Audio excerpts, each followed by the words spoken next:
자, 우리 여러분들과 다시 한번 인사하겠습니다. 오늘 정말 잘 오셨습니다. 자, 은혜 받기 원합니다.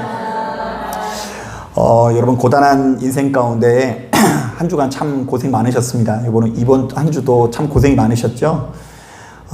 오늘 예배는요, 제가 이제 시작부터 은혜가 되는 게 우리 이제 박순두 집사님이 이제 작다면 작고 크다면 큰 이렇게 수술을 마치고 이렇게 건강하게 앉아 계시니까 참 감사하죠. 네, 며칠 전에는 새벽에도 오셔가지고 제가 깜짝 놀랐는데, 근데 이제 금요 예배도 이렇게 오셔가지고 저는 너무 좋은데 우리 집사님 너무 무리하시면 안 됩니다.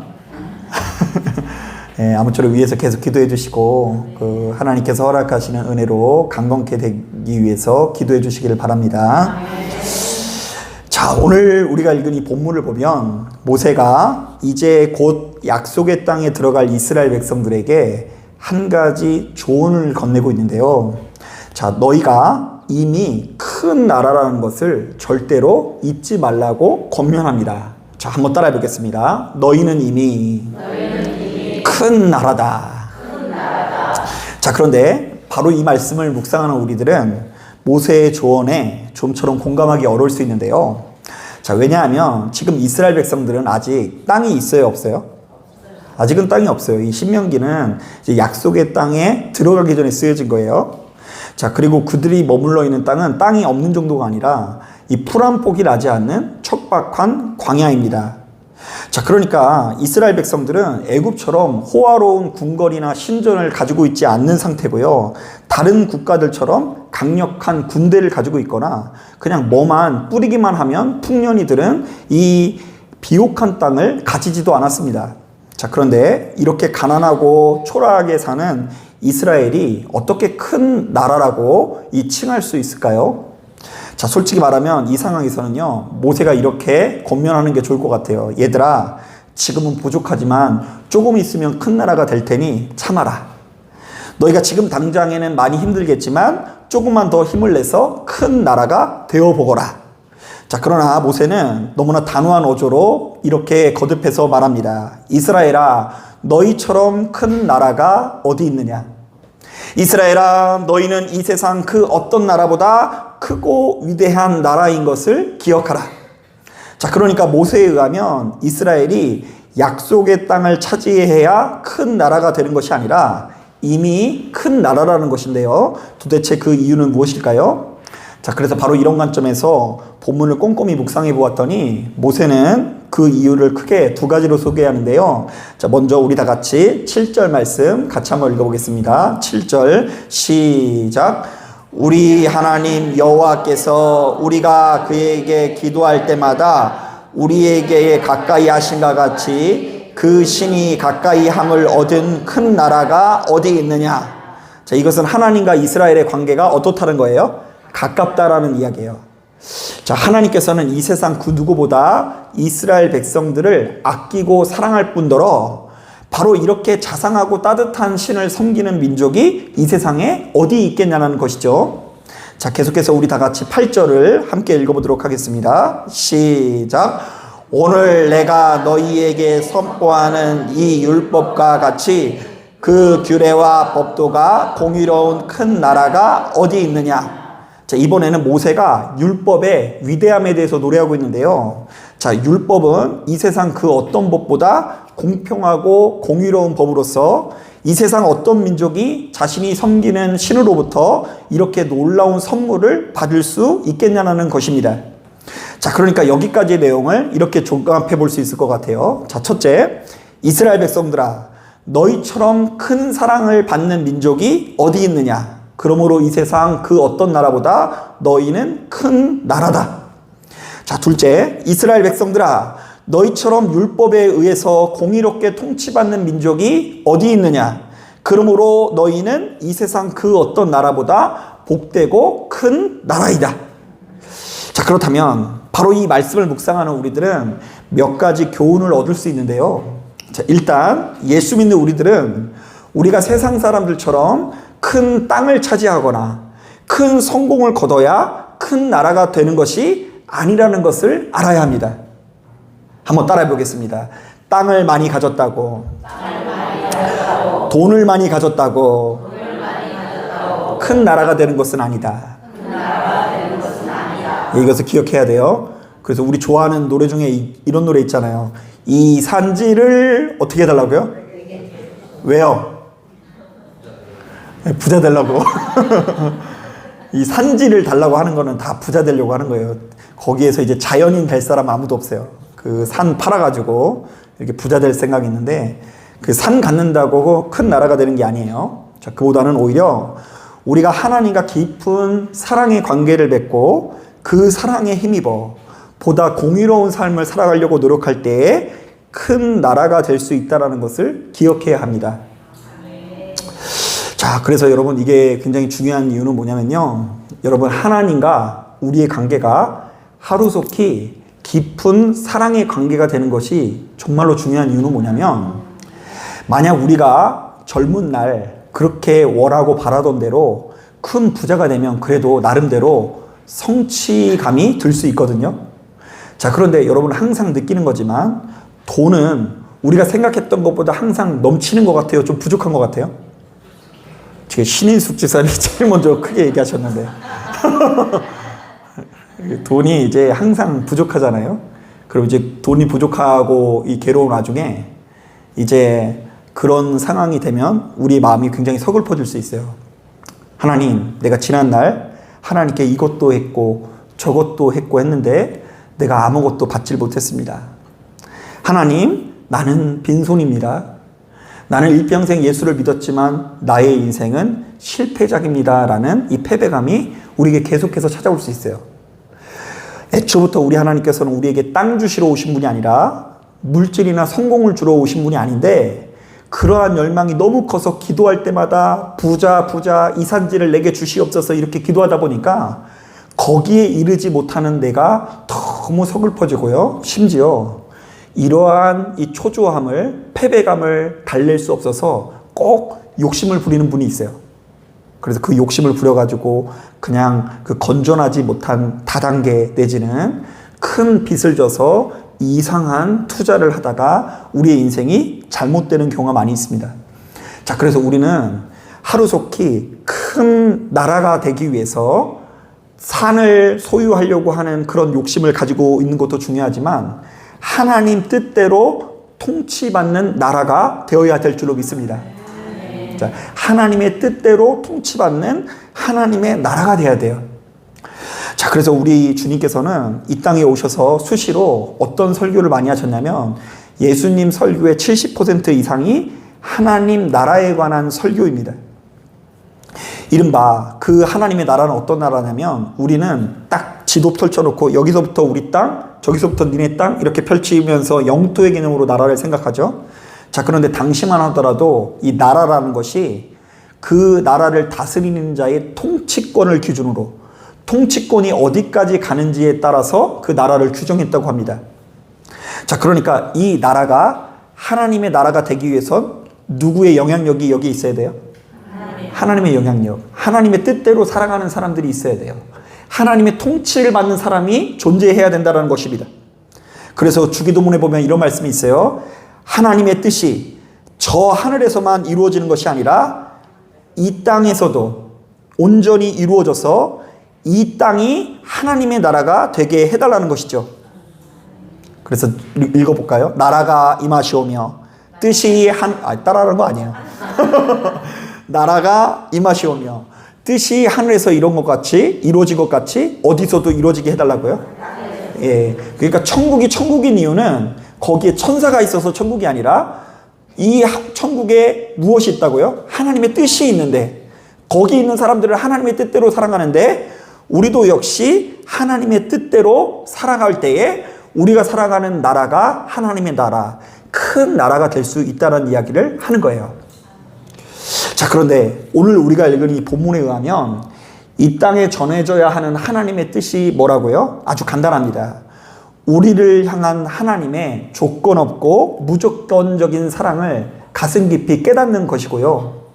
또한 더 나아가서 예수 믿는 우리들이 율법에 담긴 공평과 정의와 하나님의 사랑의 마음이 무엇인지를 알고 세상 사람들이 추구하는 복을 우리도 고스란히 따라가는 것이 아니라 세상 사람들과 구분된 축복을 누리기 위해서 노력하는 삶이 하나님의 나라가 되는 비결인 거예요. 자, 말씀을 준비하다가 생각나는 일이 있는데요. 자, 몇 년 전에 정신과 전문의 김현수 씨가 세밭이라는 프로그램에 나와서 이런 강의를 한 적이 있습니다. 그러니까 이 사람이 제가 봤을 때는 교회를 다니는 사람 같은데요. 왜 우리의 가정이 축복의 통로가 되지 못할까? 왜 우리의 가정이 특히 부모와 자녀의 관계가 이 병드는 경우가 많을까? 이러면서 이분에 의하면 우리나라 부모들이 자녀들에게 너무 과도한 기대를 함으로 인해서 그 관계가 파괴되는 경우가 많대요. 자, 그런데 그래서 이분이 그 나름대로 정신과 의사로서 부모가 자녀에게 너무 기대를 하다 보니까 이 자녀가 그 가정이 그 평화를 누리지 못하고 불행한 관계가 되구나. 그래서 그 원인은 무엇일까 고민해 보았더니 이분이 발견한 원인이 크게 두 가지예요. 자, 먼저 첫 번째로는 많은 부모들이 사랑이라는 것을 좀 오해한다고 하는데요. 자, 이른바 사랑을 자신의 요구에 대한 자녀의 순종으로 이해를 하는 경우가 많대요. 자, 그러니까 내가 뭘 시키면 이 아이가 그것을 하면은 날 사랑하는 거고, 내 맘대로 이것을 안 따라주면 이 애가 나를 사랑하지 않는 것으로 여기는 경우가 많다는 거예요. 자, 그래서 이런 거 조심해야 돼요. 네가 엄마 아빠를 사랑한다면 뭘 해야지? 공부를 열심히 해야지. 우리가 그동안 너에게 쏟은 정성과 사랑이 이만큼인데 너는 어쩜 엄마 아빠한테 이 정도도 못 해줄 수가 있어? 자, 그러니까 많은 부모들이 자신도 모르는 사이에 부모와 자녀의 관계를 굉장히 조건적이고 계산적으로 만든다는 것이죠. 자, 그러니까 내가 그동안 너에게 해주는 것이 부모로서 당연한 몫이라고 생각하지 않고 내가 너에게 이만큼 했으면 너도 역시 나에게 어떻게 해야 된다고요? 100%는 아니더라도 어느 정도는 가지고 와야 된다라는 관계로 규정한다라는 것인데요. 너는 내 것이고 나의 지원을 받았으니 나의 뜻대로 살아야 돼. 너는 내가 주는 밥을 먹으려면 내 뜻대로 살아야 된다라고 규정한다라는 것이죠. 자, 그런가 하면 두 번째로 많은 부모들이 자녀의 성공을 자신의 성공으로 여기기 때문에 자녀들에게 과도한 기대를 한다고 규정하더라고요. 자, 예를 들면 이런 식이에요. 나는 배우지 못했지만 너는 배워야 해. 그래서 자녀가 잘 배워서 서울대 가면 마치 누가 서울대 간 것 같아요? 자, 그런데 오해하지 마세요. 졸업장은 나한테 나오는 게 아니라 쟤한테 나오는 거죠. 나는 성공하지 못했지만 너는 성공하면 좋겠다. 자, 그러니까 부모가 가진 삶에 대한 미련이 자녀에게로 연장되면서 자녀의 삶에 부모가 지나치게 개입하는 경우가 많다라는 것이죠. 자, 하지만 이것은 냉정하게 말해 자녀 사랑이 아니라 실제로는 누구를 사랑하는 것이라고 이야기할 수 있어요? 자기 사랑, 자기 야망이라고 할 수 있는 것이죠.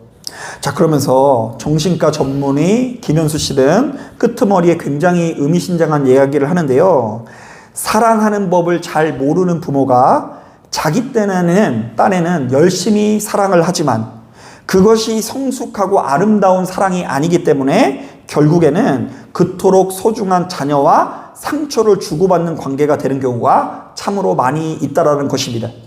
한번 따라해 보겠습니다. 나는 쟤한테 사랑을 주었지만 그것이 사랑이 아니었다. 그러면서 이제 시대의 비극이 뭐냐면 참 사랑의 부재래요.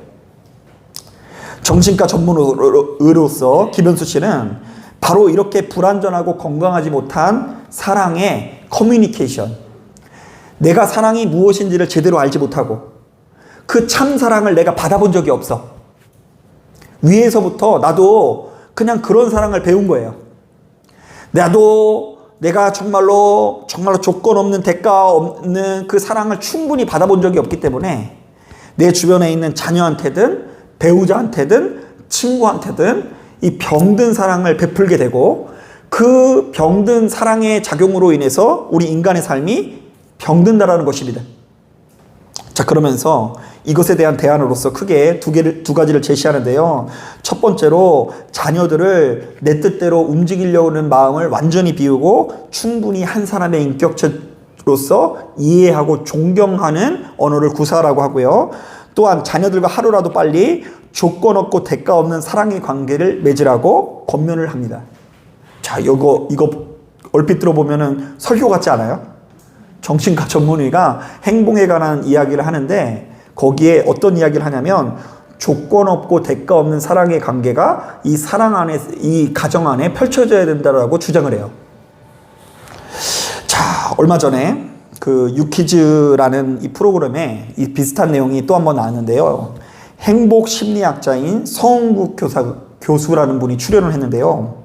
자, 서은국 교수는 한국인의 행복도가 낮은 이유가 서로 지나치게 이 평가하는 문화를 가지고 있기 때문이라고 규정을 합니다. 자, 이른바 우리 사회는 서로의 취향과 개성을 조금도 존중하지 않고 돌아서면 서로 수군수군거리고 비방하기 일쑤라는 것이죠. 자, 그러면서 이제 이런 이야기 많이 한다 그래요. 너는 참 그딴 것들이 재밌냐? 넌 참 그딴 것들이 행복하냐? 너는 왜 그러고 사냐? 우리 주변에 누군가는 서울대 나와서 선생님이 됐는데 너는 왜 그 모양 그 꼴이냐? 엄마 친구 아들은 연봉이 몇 억이라고 하더라. 자, 심지어 여러분, 우리 이 교회 안에서도 제가 이런 문화를 느낄 수 있는데요. 우리가 주변에 누군가가 불행하면 그것을 가지고 공감해주고 아파해주고 위로해주면 되는데 꼭 이렇게 이야기하시는 분이 있죠. 뭔가 저 사람이 불행을 겪는 이유가 뭐라고요? 죄진 게 있겠지. 그리고 심지어 여러분, 함부로 죽어서도 안 돼요. 죽고 나면 뭐 하나님이 치셨다는 둥, 하나님이 거두어 가셨다는 둥. 여러분, 하나님께서 진짜 참 사랑의 하나님인 걸 믿으십니까? 그런데 그 사랑의 하나님이 누구를 막 마음에 안 든다고 거두어 갔대. 그런 표현을요, 서슴없이 써요. 서슴없이. 그러니까 제가 이 두 발 뻗고 죽지를 못하겠어요. 제가 섣불리 죽었다가는 그냥 뭔가 죄진 목사가 될 거 아니겠어요? 사실 저희 자녀들을 보더라도 요새 좀 컸다고 서로 툭하면 싸우는 게 뭐냐면 이 아이들이 둘 다 취향이 완전 다르거든요. 태성이는 TV를 볼 때 주로 명탐정 코난 이런 뭐 추리 뭐 관련돼 있는 만화를 보면서 그 추리하는 거 되게 좋아해요. 근데 수빈이는 맨날 TV를 킬 때마다 로맨스가 나오는 드라마를 좋아하는데요. 서로가 각자의 취향을 비방하는 거예요. 특히 태성이가 동생한테 맨날 이렇게 얘기해요. 야, 너는 맨날 이런 것만 보냐? 너는 왜 맨날 연애하는 이야기만 봐? 뽀뽀하는 게 그렇게 좋아? 이렇게 물어봐요. 그러니까 여자애들이라 그런지 이게 좀 빠른가 봐요. 자, 그런데 행복 심리학자인 서은국 교수에 가면 서로 평가하는 문화가 높은 나라일수록 행복 지수가 낮다고 주장을 해요. 그러니까 이른바 우리 사회에서 성공이 이것이다 라고 말하는 사회, 성공이 이런 것인데 너는 왜 다른 길을 가냐고 수시로 문제제기를 하는 사회는 행복을 누릴 수 없다는 거예요. 자, 그러면서 전 세계에서 가장 행복 지수가 높은 노르웨이, 스웨덴, 핀란드 같은 나라의 문화를 소개하는데요. 그들은 타인의 삶을 함부로 평가하는 사람을 가장 비호감스러운 사람으로 손꼽는다고 하더라고요. 자, 그러니까 우리는 어떤 사람이 좀 비호감인 것 같아요? 좀 피해주는 사람, 그죠? 유별난 사람이 조금 이렇게 비호감이잖아요, 그죠?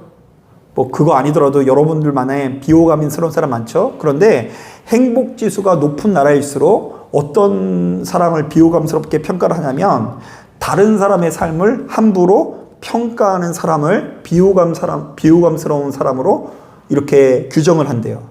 이른바 누군가가 뭘 좋아하든 말든 누군가가 어떤 문제가 있든 말든 뭘 그렇게 함부로 판단하냐는 것입니다. 그 사람 나름대로 어려움이 있고 괴로움이 있지. 왜 섣불리 이래라 저래라 함부로 명령하냐는 것입니다. 그래가지고 막 누군가가 실제로 막 경제적인 문제로 어려우면 그냥 착 찾아가지고 기도해봐.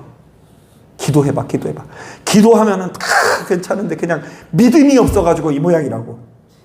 막상 자기도 돈 없어 보라고 해요. 그러면 이제 자기도 그런 어려움 속에서 일어날 수 있는지.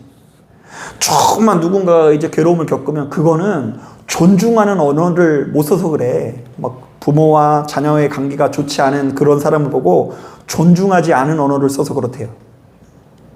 그런데 그렇게 말하고 조언하는 사람도 역시 문제가 있다 없다? 문제가 있을 수 있다는 거죠. 어쨌든 이들은, 이 북유럽의 사람들은 타인의 시선을 지나치게 신경 쓰거나 지나친 패배감에 사로잡히지 않고요. 저마다 자기 자신만의 소소한 행복을 추구해 가는 가운데 전 세계에서 가장 행복 지수가 높다라고 이야기합니다. 자, 사랑하는 여러분, 우리가 이런 이야기만 들어보아도 우리가 왕 같은 제사장이요 거룩한 나라로 살기 위해서 세상 사람들보다 훨씬 더 큰 땅이 필요하거나 세상 사람들보다 훨씬 더 큰 권세와 성공이 필요하지 않다라는 것을 알 수 있습니다. 물론 그런 조건과 환경이 갖추어진다면 더할 나위 없이 유리하고 좋겠지만 그것이 없다고 해서 우리가 작고 초라한 나라가 되는 것은 아니라는 것입니다.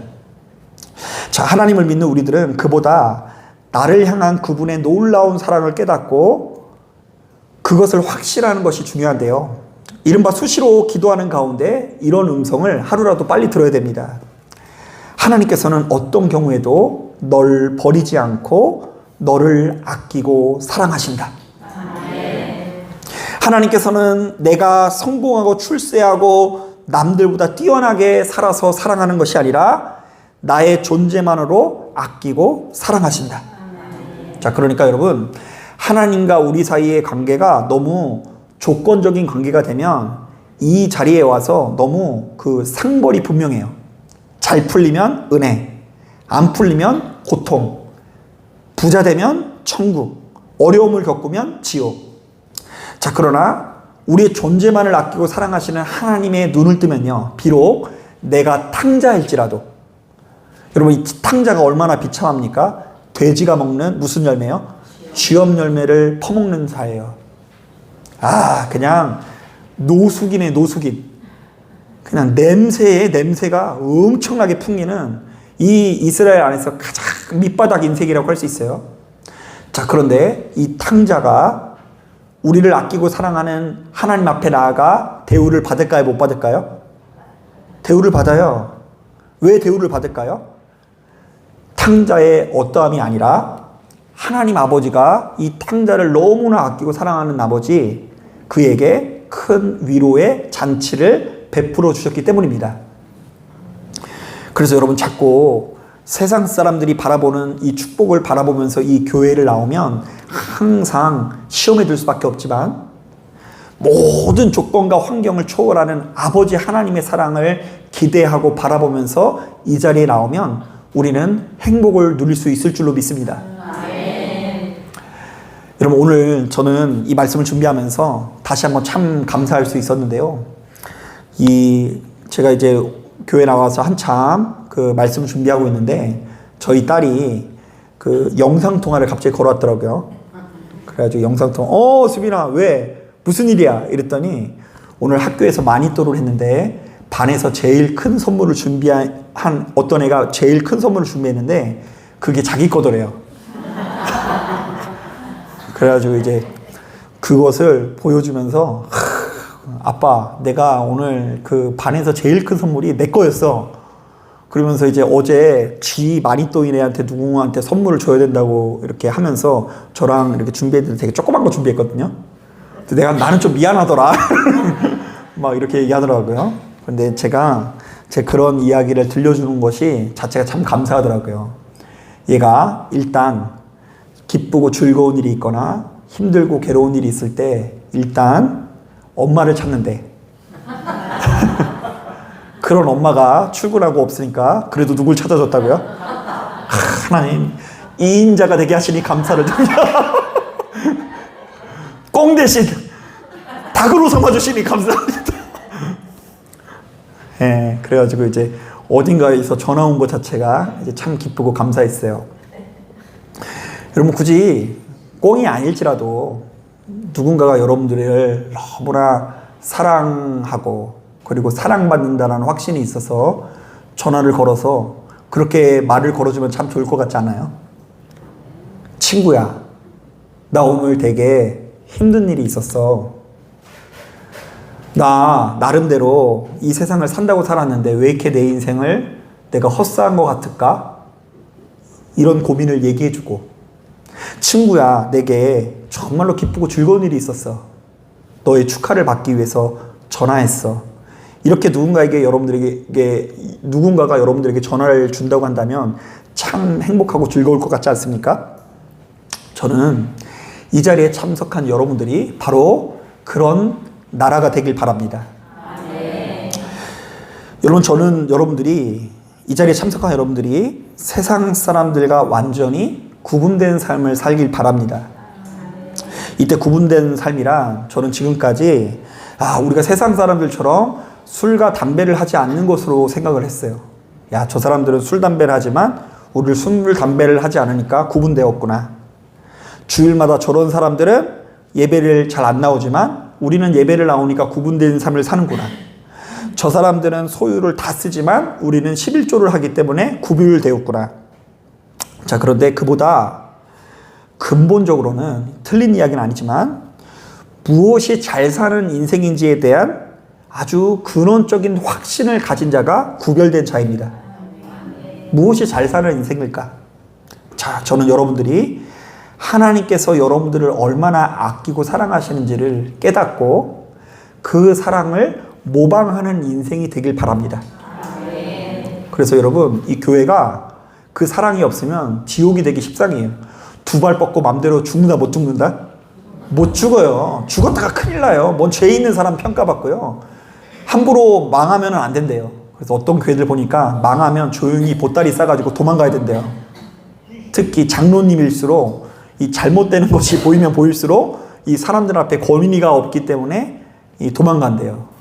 그게 그런 지옥 같은 교회가 어디 있어요. 왜냐하면 우리가 힘들고 괴로운 일이 있으면 우리가 평상시에 누군가에게 위로를 뿌려놨던 대로 그 위로가 나에게 돌아와야죠.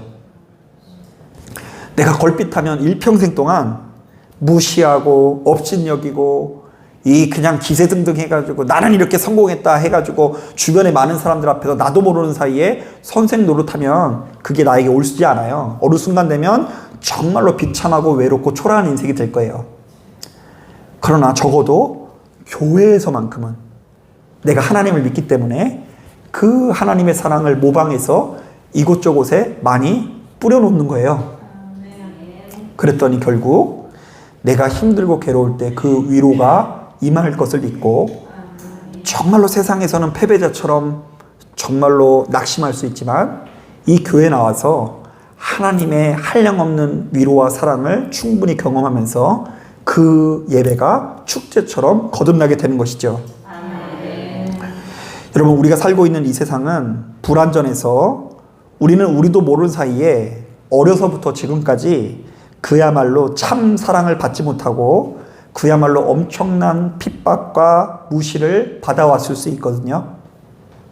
네가 이쁘기를 하냐, 공부를 잘하냐, 돈이 많냐, 네가 키가 크냐, 특기가 있냐, 직업이 변변하냐, 네가 성품이 좋냐, 지혜롭기를 하냐. 좌우지간 이렇게 상처받는 소리를 우리가 평생 동안 들으면서 여기까지 살아올 수 있어요. 따지고 보면 우리의 부모님도 우리의 어머니 아버지도 예수는 아니기 때문에 우리를 정말로 참 사랑으로 양육하면서 조건 없고 대가 없는 사랑을 베풀었으면 모르겠는데 우리의 어린 시절을 돌이켜 보았더니 지금까지 너무나 많은 구박과 박대를 받아서 혹은 그 사랑이 결핍되어서 우리에게 여러 가지 상처가 있을 수 있어요. 자, 여러분, 오늘 이 말씀을 듣는 가운데 한번 생각해 보셨으면 좋겠어요. 자, 여러분, 그동안 인생을 사느라고 얼마나 고생 많으셨어요? 남들은 받아쓰기에서 100점 맞는데 여러분 100점 못 맞아가지고 혼난 적 있으세요? 남들은 학교를 공부를 지지를 못해도 중학교, 고등학교 다 보내줬는데 그냥 나는 그냥 여자라는 이유로 오빠들 다 가는 중학교, 고등학교 가지 못하고 배우지 못하고 업신여기고 그냥 구박덩어리고 천덕거리고 좌우지간 우리도 모르는 사이에 그 얼마나 많은 결핍과 상처가 괴로움이 우리 안에 겹겹이 쌓였겠냐고요. 자, 말씀을 준비하면서 제가 생각나는 청년들 얼굴이 많습니다. 자, 가만히 보면 우리가 지금껏 살아온 그 삶에 우리의 고통의 원인이 들어있는 경우가 많은데요. 제가 말씀을 드린 적이 있어요. 어떤 청년은 엄마가 자신을 데리고 새아빠랑 재혼을 했는데 새아빠가 그 형제가 2명이 있는 거예요. 그 2명인가 3명인가 있어요. 형제가 있어요. 근데 그 형제가 툭 하면 아빠 없을 때마다 얘네가 머리가 좋아서 아버지 없을 때만 못되게 굴어요. 머리를 쥐어박으면서 니네 엄마가 우리 아빠 돈 보고 결혼한 거지? 너나 니네 엄마나 그렇게 돈밖에 모르는 아주 그냥 싸우려 인생이야. 이런 식으로 공격을 하고 악을 쓰고 그냥 머리를 끄댕이를 잡고 하니까요. 여러분 가정 안에서 그런 고통이 생기면 진짜 어디 도망가지도 못하고 그냥 고스란히 그 고통이 진행되는 경우가 많더라고요. 그래서 그때 그 청년이 그 고통과 괴로움이 이 안에 이렇게 탁 생겨가지고 이 다니던 대학교를 이렇게 다 완수를 못해요. 이제 그때 그 청년은 자신이 그냥 왜 이렇게 학교 생활을 잘 적응하지 못하고 기복이 심하고 왔다 갔다 거리는지 몰랐는데 나중에 이렇게 저랑 함께 신앙생활 하는 가운데 하나님께서 깨달음을 주셔서 당연히 받아야 될 참사랑, 행복한 기억이 자신의 인격의 밑바탕에 깔리지 못한 것을 발견하면서 아주 펑펑 눈물을 흘린 적이 있어요. 자, 그런데 여러분 그 청년만 그런 것이 아니라 따지고 보면 이 자리에 참석한 여러분들이 가정에서뿐만 아니라 학교에서, 직장에서 일평생 여러분도 모르는 큰 고통과 괴로움 가운데 박대받는 인생일 수 있어요. 물론 그렇지 않은 사람도 있을 수 있으나 우리도 모르는 사이에 우리도 모르는 영역에서 너무나 큰 고통과 괴로움이 이미 자리 잡고 있을 수 있다는 것입니다. 그러나 이제는 우리가 그리스도의 복음을 영접한 자로서 바로 이러한 세상의 공격과 상처에 그만 놀아나시고 보다 굳건한 믿음의 반석에 세워지길 바랍니다. 한번 따라하기를 원합니다. 나는 이미 큰 나라다. 한번 따라하겠습니다. 나는 이미 하나님의 큰 사랑을 받는 천하보다 귀한 한 영혼이다. 예. 얼마 전에 그 애들이 자꾸 저희도 이제 토요일만 되면은 이제 엄마한테 뭐 재밌는 영화 하나 보여달라 그래가지고 이제 집에서 요즘에 막 다운받았거든요. 그래서 저만 하더라도 이제 좋은 영화가 있으면 비디오로 보는 시대였는데 요즘에는 그냥 결제만 하면 이렇게 딱 보여져요. 그래서 이제 국제시장이라는 그 이제 영화를 봤는데 참 가슴 아픈 장면이 있더라고요. 그래서 이제 6.25 전쟁 중에 이를 배를 타고 이렇게 내려오는데 한 가정에서 그 이제 오빠가 뒤에 여동생을 업고 이렇게 그 배를 오르는데 그만 이제 뒤에 누군가가 잡아당겨가지고 동생이 떨어진 거예요. 자, 그러면 이제 동생이 떨어져가지고 여동생이 떨어져가지고 이제 안 보이니까 이 남자가 오빠가 엄청 울고 있는데 그 아버지가 그 가정의 아버지가 여동생을 찾으러 갔을까요? 안 갔을까요? 네, 갔어요.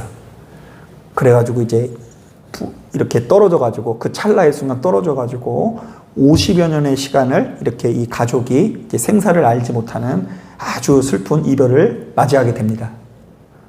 야, 그런데 이제 저는 목사긴 목사인가 봐요.